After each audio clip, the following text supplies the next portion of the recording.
estudando detidamente o fenômeno das mesas girantes, Allan Kardec codificou a doutrina espírita. O espiritismo é fruto da análise, da pesquisa, da observação, da reflexão, da curiosidade sadia. Allan Kardec dialogando com os espíritos, efetuando inúmeras perguntas, e os espíritos respondendo às perguntas efetuadas, através de diferentes médiuns que não tinham contato uns com os outros. Quando Jesus se referiu ao Consolador, e eu vos enviarei o Consolador, o Espírito da verdade, para que fique eternamente convosco. Ora, para que uma doutrina fique eternamente conosco, ela necessita se atualizar. Ela necessita acompanhar o progresso do pensamento humano. No mínimo, acompanhar a evolução do pensamento humano.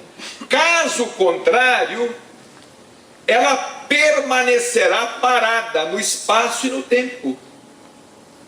Caso contrário, ela se transformará numa doutrina ortodoxa, fundamentalista.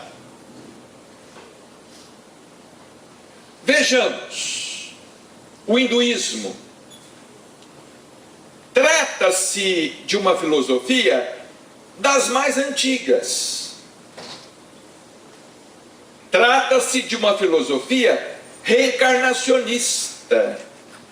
No entanto, o hinduísmo hoje, ele é o mesmo de há séculos e há séculos atrás. Ele não evoluiu. O hinduísmo permaneceu o mesmo de seus livros sagrados, do Mahabharata e do Bhagavad Gita. O zoroastrismo ou mazdeísmo, doutrina filosófica fundada por Zoroastro na Pérsia antes de Cristo, continua sendo o mesmo mazdeísmo de seu fundador. O budismo, não obstante o nosso profundo respeito pela filosofia budista, o budismo não evoluiu. Ele continua falando o que sempre falou, a respeito do nirvana, a respeito da absorção no todo universal, a respeito da reencarnação. O próprio catolicismo não evoluiu.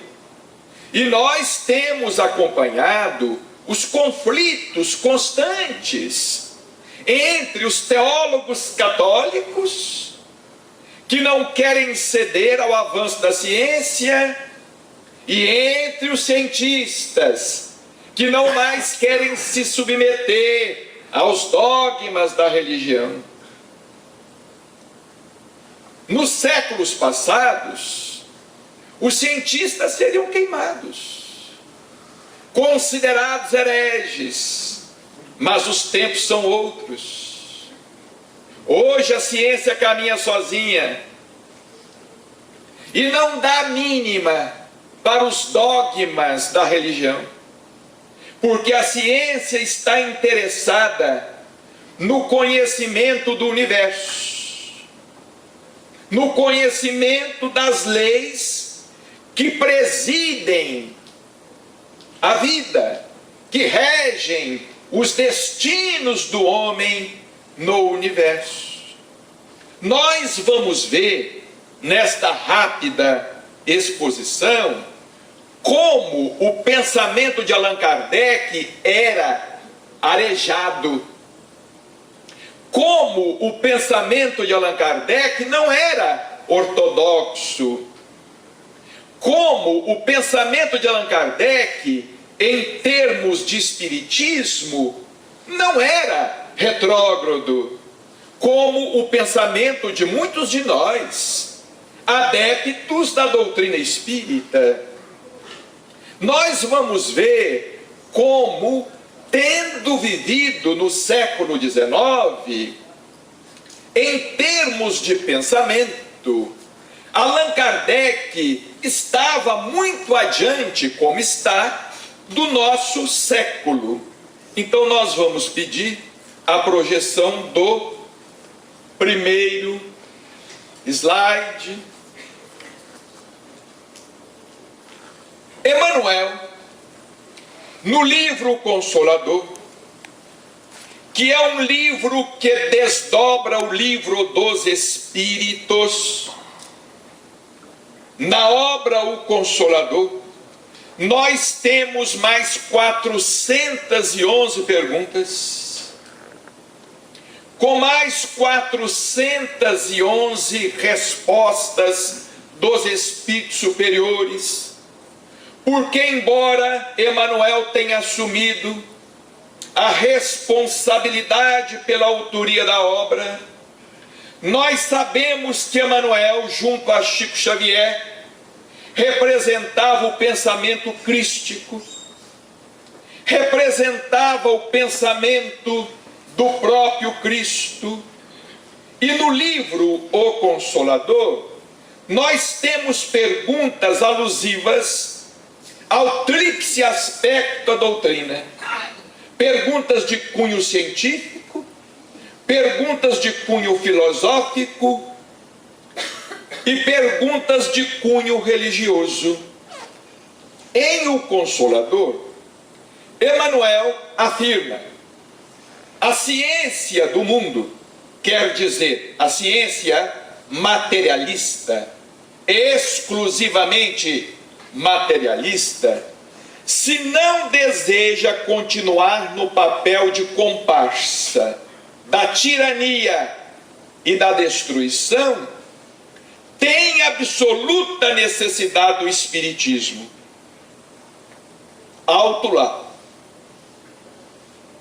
Será que Emmanuel está proclamando a supremacia do espiritismo sobre a ciência? Não. O que ele então quis dizer, ou está querendo dizer, que a ciência do mundo tem absoluta necessidade do espiritismo. Ele está querendo dizer que a ciência materialista tem absoluta necessidade dos princípios que o espiritismo prega, a partir da imortalidade da alma, pois caso contrário, a ciência do mundo sempre servirá ao materialismo e conduzirá a humanidade à destruição. Conduzirá a humanidade à extinção. Ele está querendo dizer que a ciência do mundo necessita se espiritualizar. E é o que nós estamos observando na atualidade. Está havendo sim uma certa espiritualização da ciência, com a física quântica, por exemplo, com outros autores e pesquisadores, cientistas e estudiosos que estão pesquisando a reencarnação,